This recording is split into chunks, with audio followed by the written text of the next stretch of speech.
everybody, welcome back to the Hufeisen-Ranch, where ranch life never stops, it just moves south. We're trading Wyoming snow and for Florida sunshine to be the first U.S. producer to raise orange-fed Wagyu. But we're still in Wyoming, so we have work to do. So today we're going to go out and seed the pastures with sorghum Sudan, not only for hay, but also for our regenerative pastures. And you might be like, Casey, why are you seeding the pastures when you guys are moving? Well, we don't know how long that's going to take. We are still remodeling the home. We are still remodeling the barn. And then we'll be able to list it for sale. And then just like with any property, you never know how long that's going to take. And for the sale purpose. And then also since we've been here, we have been regenerating the soil in the pastures for better health. And we are also contracted with Agoro to do so, to offset carbon pollution, and we get paid, and the next owner will get paid for that as well, just for like seed and fertilizer and things like that. So they have that extra income for their seed, which is nice. Great benefit to have. And yes, cattle offset carbon pollution, but that's another thing that we'll get into later. But I also want to make sure that their soil is in great health whoever purchases this beautiful property, and they have great hay fields coming up. So yeah, let's get going.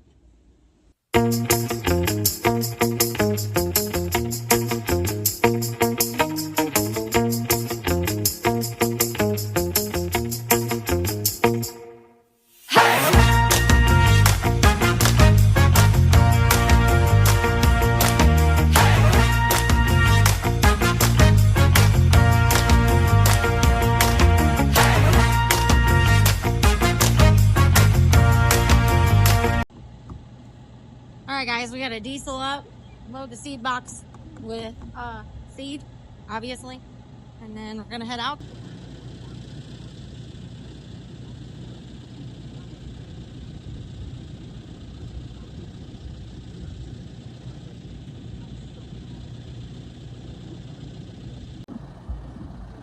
The tractor we have is the John Deere 6105E, and we have the grapple bucket, which is nice. We've had no issues with this tractor at all, except there was a weird weld on one of the wheels, and it was just leaking air like crazy. But took it to John Deere, they fixed it immediately, which was great, and for nothing. And then we had the Great Plains 10-foot drill seeder, and it's been pretty good. We keep having a pin that keeps breaking off. You can't really see it when it's up in the air like this, but the little pin keeps breaking off of it. We keep having to replace it. I'm sure there's another issue that's causing that, obviously, but right now we just need to get the seeding done, and then we'll deal with it later. So basically, fake it till you make it. Right now we just got to get this seed in ASAP.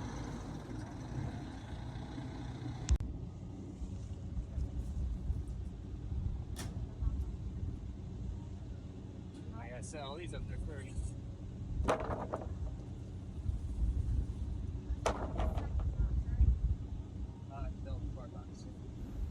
All right, y'all, I'm going to give y'all a little information while we load this seed. So every seed that goes into this ground is part of a much bigger mission. We're not just planting sorghum Sudan grass, we're rebuilding the soil health from the ground up.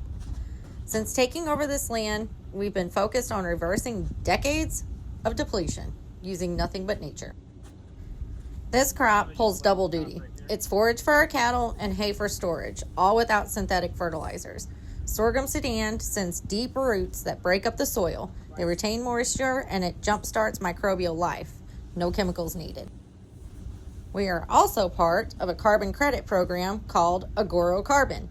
Because of how we manage our pastures with rotational grazing, cover crops, and zero synthetic input, we actually get paid to store carbon in our soil. Cattle, when grazed regeneratively, sequester carbon. They don't pollute it. Their hooves break the surface, their manure feeds the microbes, and their impact helps grasslands grow back stronger, deeper, and faster. Agoro tracks our carbon soil improvements and then pays us for the credits we generate for the seed and fertilizer. If you're a farmer or rancher doing things the regenerative way, I've dropped a referral link in the description. You can apply and get paid for the good work you're already doing. Since starting this process, we've seen organic matter go up, water retention improve, and our fields bounce back greener and more resilient every year. Regeneration pays both for the land and the rancher. This system works. It turns sunlight, healthy soil, and good management into food, hay, and cleaner air. It's circular, it's powerful, and it's something more producers should know about.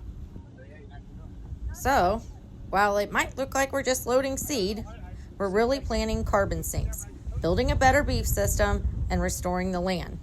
Want to be a part of it? Check out the link in the description to learn more about Agoro Carbon and get started. I'm sure you've heard the argument, cattle burps are destroying the planet. Methane from cows is public enemy number one, right? But here's what they don't tell you. When cattle are managed like this, rotating on regenerative pastures, their methane is offset by the carbon the grass pulls out of the atmosphere. Those burps, nature's been recycling them for thousands of years. Now here's the wild part. We literally get paid to offset pollution from jet fuel. Planes fly overhead burning fossil fuels, and our pastures pull that carbon right back into the ground. So yeah, our cows help clean up after your vacation to Cabo. This isn't some theory, it's verified.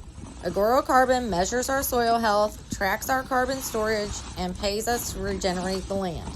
If you think raising beef is bad for the planet, you're looking at it all wrong.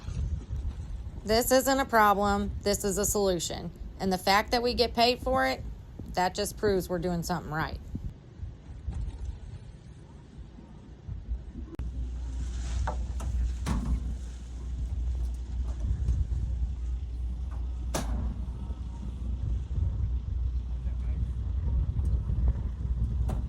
There. Put some extra in, just in case.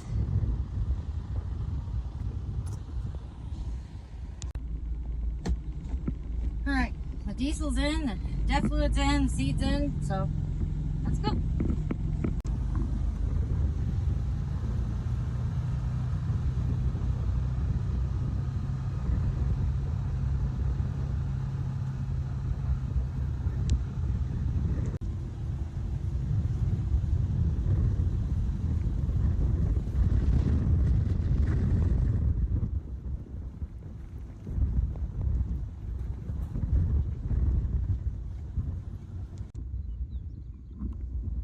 So we had somebody come out and they gave us a soil map. It was a map. And this side of the field is actually really, really good ground for hay ground. But this side of the field, on this side, which is the side I'm getting ready to do now, is not so much. And we have been working on the soil down here. But this time, to try to help, because it didn't come up last year, at least the trick came up, which we baled for hay, but it wasn't much because of the drought. And then when I put the sorghum Sudan in last year, it stopped raining. We got no rain at all, and I was gonna have that for the cattle to graze. So this year on this side of the field, because as you can see, the soil is like really, I mean, just not great. We're gonna put that in there, and then the feeder steers are gonna come out here to graze the sorghum Sudan for the rest of the summer. We'll let it die off, and then the girls will come out here during the winter and finish the rest of it off. With the sorghum Sudan, it can be very dangerous for cattle. So once that frost hits, it creates prussic acid, and it can kill your cattle. So they can only be out here eating this for so long, because we don't want any chance of frost to hit it and that can happen very early on here. So we'll probably pull them off of it at the very beginning of September, and then let it be until it completely dies. Once it completely dies, then it's safe to eat again. And then whenever you cut it for hay, which is what we're doing with this side of it, you don't have that issue. So it can be cut for hay, and you can cut it for hay, you can cut it for silage, but that it won't affect it. It won't create the prussic acid. So, but this whole field is over 100 acres. So we've got about probably 50 acres over here, and I don't think there's probably 50 over there. I would say that's probably 40, and then over here is probably 60, 70 acres of what they're going to have to graze. But we'll make that decision whenever it's time to cut hay, and we'll see where we want to exactly stop, how many bales that we're getting, because we want to make sure that we have at least 200 tons of hay to try to make it through the winter with the cattle. At least.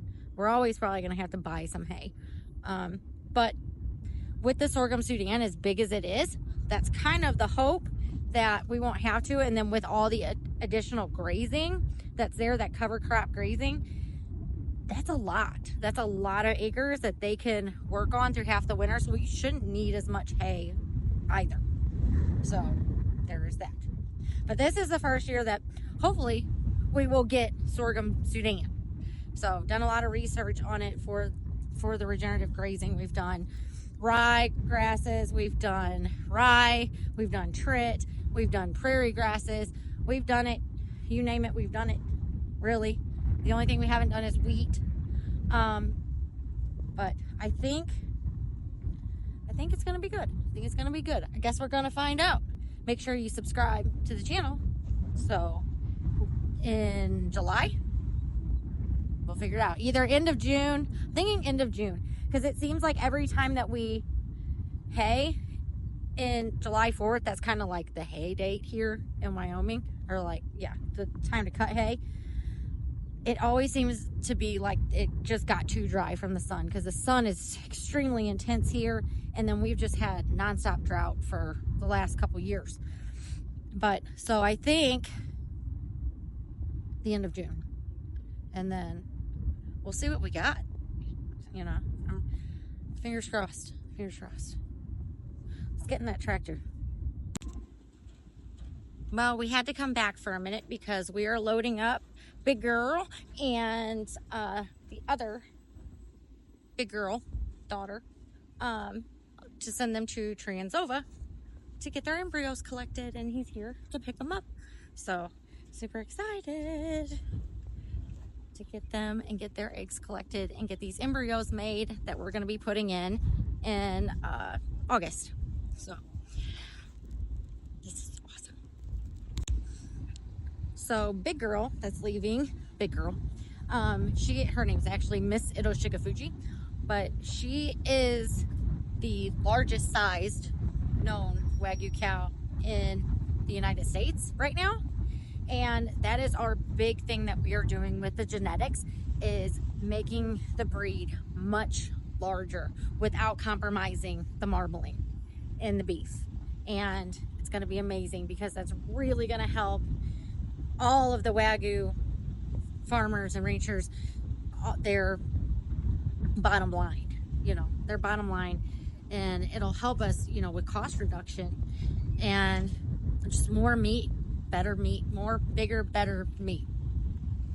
And we have so many plans for these genetics. It's amazing. And I'm going to put it on that video when I talk about the What is Wagyu video, as soon as I get around to making it. And this is her right here, Miss Ito-Shigafuji.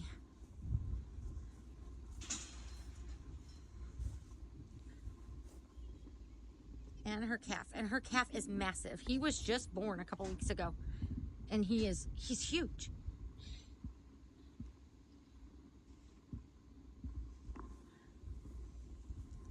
And then this is an Anashi daughter.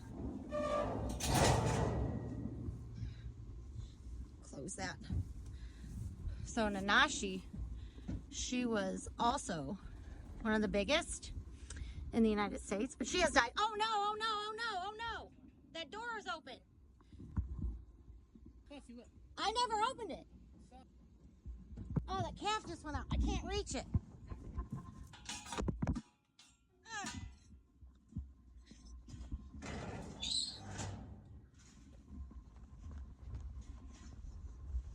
Come here, Kathy. Here, stand here. She's up there.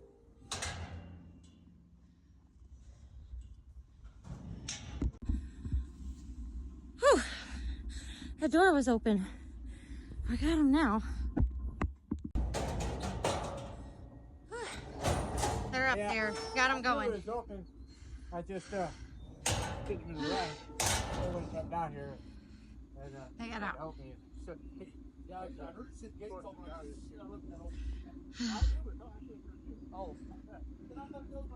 You gotta shut the gates, sillies. And there she goes. Make lots of good embryos for me, okay? Yeah.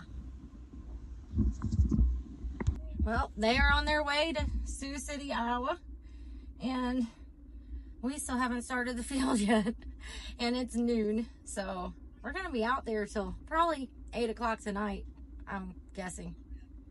So we better get out there. All right, let's hop in here. Getting a super late start. Ugh.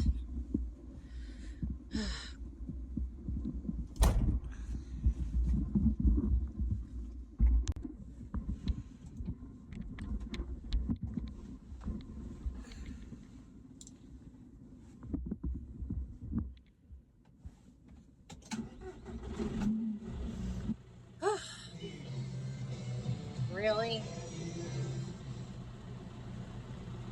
The radio is screaming in here.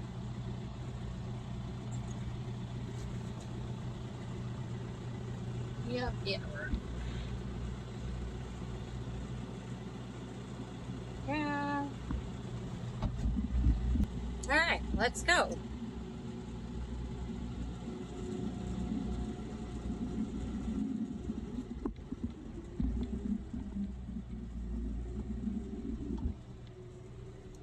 Okay, finally, off we go. Seeding away. We'll check the seed box in a bit, make sure everything's going like it should. But yeah, this field with the cows grazing on it, the poop, the pee and everything, and the leftover material that they've stopped to the ground really helps with this topsoil. This field, when we first bought the ranch, was so overgrazed and compact. It was like cement. It was like concrete. And so we tilled it up, and then we've been planting peas in here and mixing it with triticale. But the peas for the nitrogen, because the soil quality was very, very, very low in nitrogen. So doing everything naturally. We don't do anything with chemicals or sprays or anything like that. It's just not how we want to do a ranch. We want to do it regeneratively. But we do see a lot of ranches around here. It seems to be kind of the thing where a lot of them are overgrazed. The thing about this area is that it's 33 acres per cow, which is crazy low. And like we're running to like most of the time around 180 to 200 head of cattle. And so we've got to make this work for us, because there's no way that we could just sit there and run 37 cattle. You know what I mean? That's just ridiculous. And nobody else does either. But I have seen a lot of ranchers in this area starting to change over and do the cover crop grazing and all of that. There's an NRCS program that helps pay for the seed to do that with. So that's great. And people bail grazing, which is a huge thing, because we had such a drought. We planted the trit and the peas last year, and then we baled that, which we didn't get much because the drought had already settled in. Then we planted the sorghum, and it just dead stopped raining. dead stock. And so we didn't get anything that came up at all. Huge waste. It was horrible. And then we had the wildfires, same time too. So, this year, we've got 6 days of rain coming, putting this seed down, so we should see some sorghum Sudan finally, and then the cattle will be able to graze it, and we'll have plenty of hay, because it's really thick stuff. So it's gonna be great. It's gonna be great.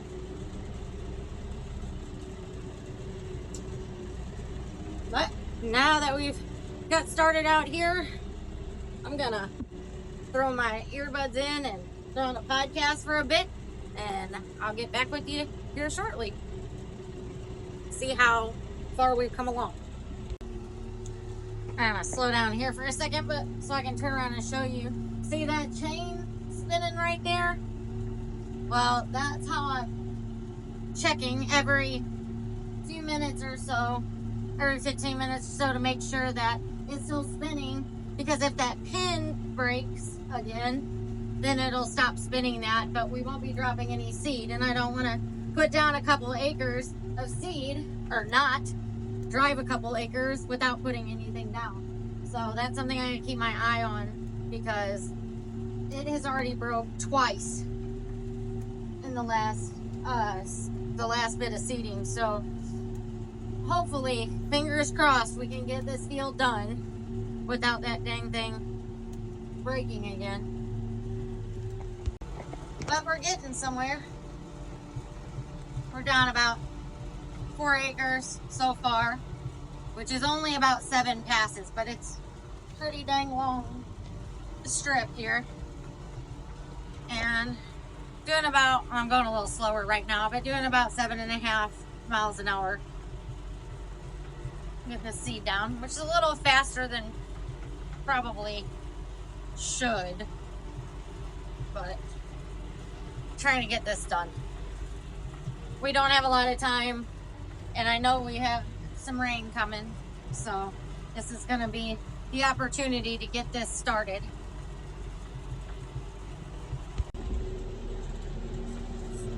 Alright, so we're getting somewhere, I think, but driving back and forth and back and forth and back and forth, you start getting tractor brain, and you start thinking a bunch.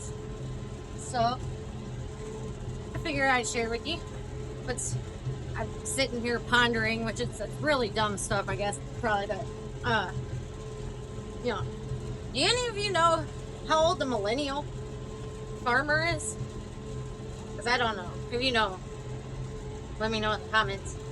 But sitting here thinking, so I was born in 1984, and there was a discussion about this on Facebook the other day. So that's kind of probably where it piqued my interest while I'm sitting here just thinking about crap for no reason. But, you know, I was born in 1984, and now I'm considered a millennial, which actually is insulting to me. Like, I don't know why, but I don't like to be called a millennial. I grew up, and we were Gen Z, you know. And all of a sudden, it's like 2000s hit, now we're millennials. And my sisters, they're a lot younger than me. They're born, you know, mid to late 90s, and they're millennials. But they seem literally like they're from a different planet than me. Like, it's just, I don't know. It's kind of dumb, huh? But I don't know. It's just what was on my mind. And then, like, I was thinking about the people that I know that are older,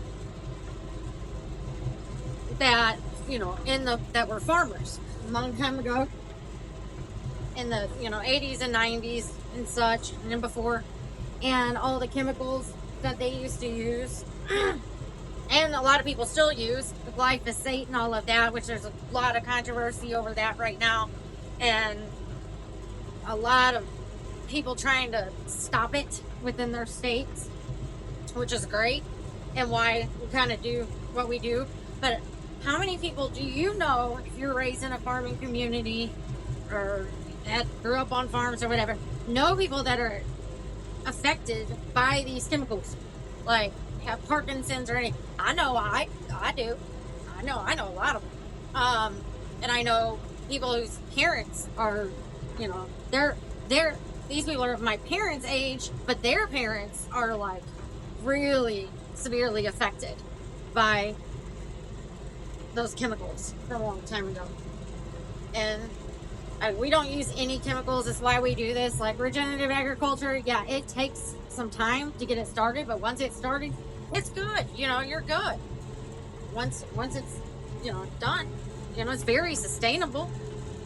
But I think everybody just, you know, needs things here and now, and it does make a difference, especially with the, you know, money and things like that, because there's a lot of money put into trying to get something to work for you that's not instantaneous.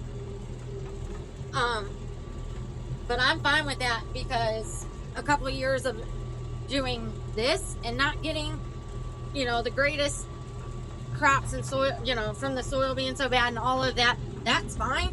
It's better than spending, you know, the last, you know, 10 years of my life, when I get to that point, when I'm older, you know, being sick and miserable and just where you can't help yourself, do anything for yourself. You know, it's horrible.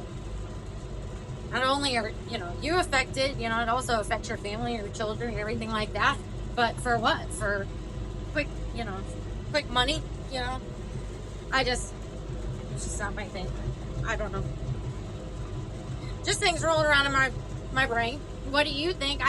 I watched something on the Millennial Farmer yesterday, and he was talking about, you know, how they use all the sprays and stuff, and he was being controversial on the point that he thinks they're fine and this and that. But I, you know, like I said, I personally know people, you know, that it has severely affected them. And what is your thoughts on this? Like, if you're a farmer, you're a rancher, even if you're not, you know, is this something that you mind or don't mind being in your food?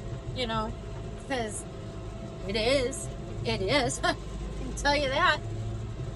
You know, and yeah, I don't want it in my food, and I don't want it in my beef. So we don't do any of that. Nope. I'll take the long way home, I guess. I don't know. Just food for thought. I don't know. Can you tell I'm getting bored? It doesn't take long when you're sitting there going in rows. The podcast I was on wasn't very interesting either, so obviously my brain was rolling in the middle of the podcast. I really didn't hear much of anything they were really saying. But yeah, what's your thoughts?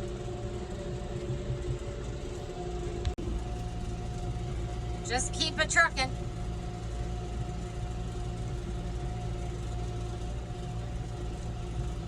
Long way to go. But getting dark over that way. I know it's supposed to start raining at like 6 tonight. I don't think I'm gonna get this done in time. I'm gonna try. That's all I can do. Okay, I think we should stop here for a second and go check this seed box. Make sure we're spitting out the right amount of seed here.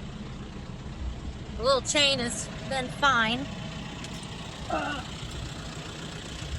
Oh, this wind, I'm over the wind.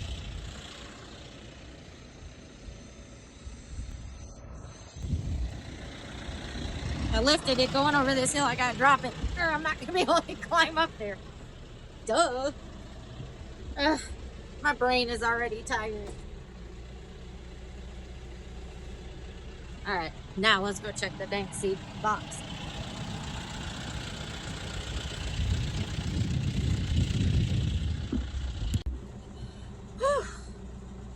Yeah, it's windy.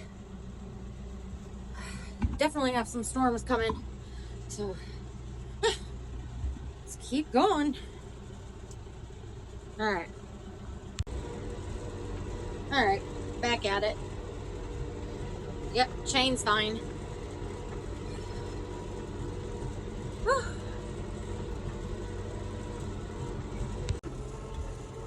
Well, the storm is really encroaching on us.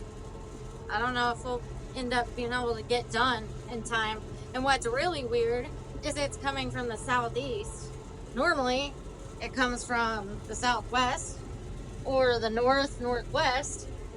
I've never seen a storm, I don't think, coming from this way, this direction. But yeah, I don't know if we're gonna get this quite done today, and then we're gonna have to wait. I don't even know how long, because it's showing it's gonna rain for like 6 days, 5 or 6 days. So I don't know. We'll get done when we can, and we'll be out here again another time. It said it's supposed to start raining about 6 o'clock, and it's moving in pretty slow. So I'm thinking that's probably about what time it's gonna hit.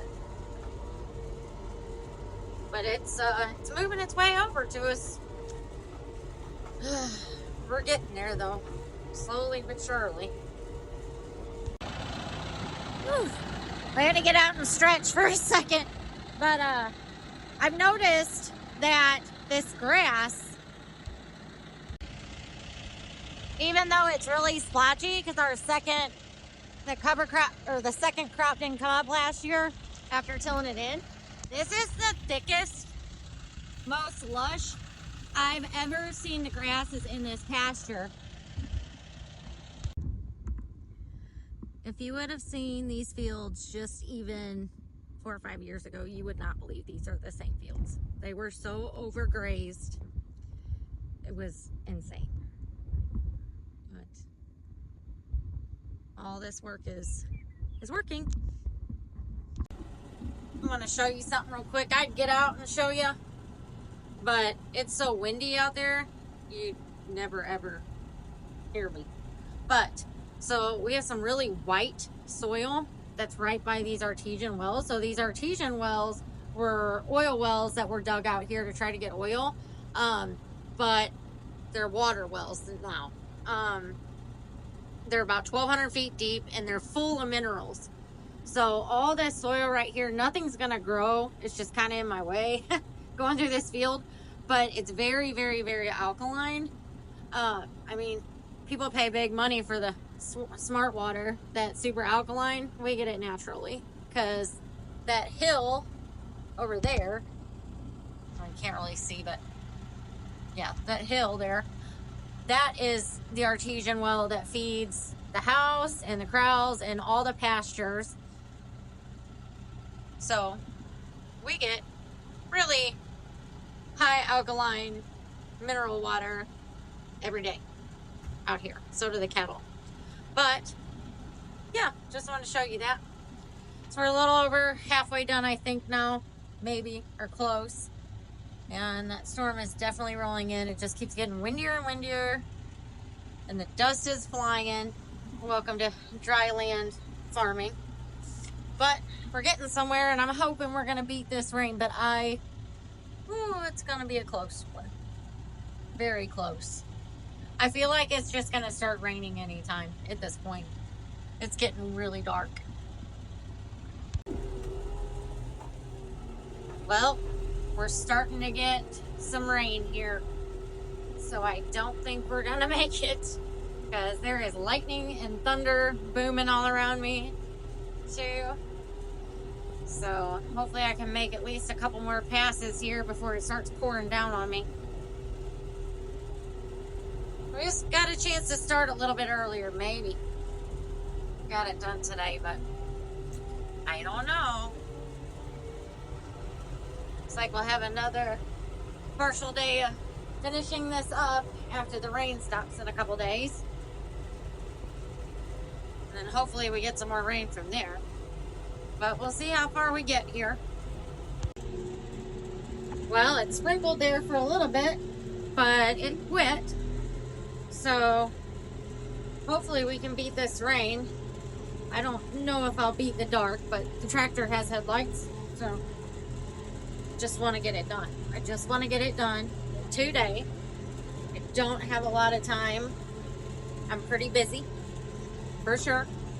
So I want to get this field and the hay, seed in, and finished. Just get it done. So that would be a blessing. So we'll see what happens, but if this rain could just hold off a couple more hours, I think that's about what I got left. Fingers crossed. Well, it seems like we've held off for the rain, but just check the seed box and completely out of seed. Put that last bag we brought in there, so I've got about 4 passes I can make here, and we're done until I can go up to co-op and get more seed, because we still got a little ways to go. So thought we had enough, but apparently not. Well, looks like that is all for us today. We are completely out of seed, which I think it's probably 7 o'clock now, 7:30-ish, but we are completely out of seed. So I'm gonna have to call co-op tomorrow and get some more so we can get this finished. But let me know in the comment section below if you think we're gonna actually get sorghum Sudan harvest this year, or at least enough for the cattle to graze. I would love to get the hay out of it, but last year we got nothing.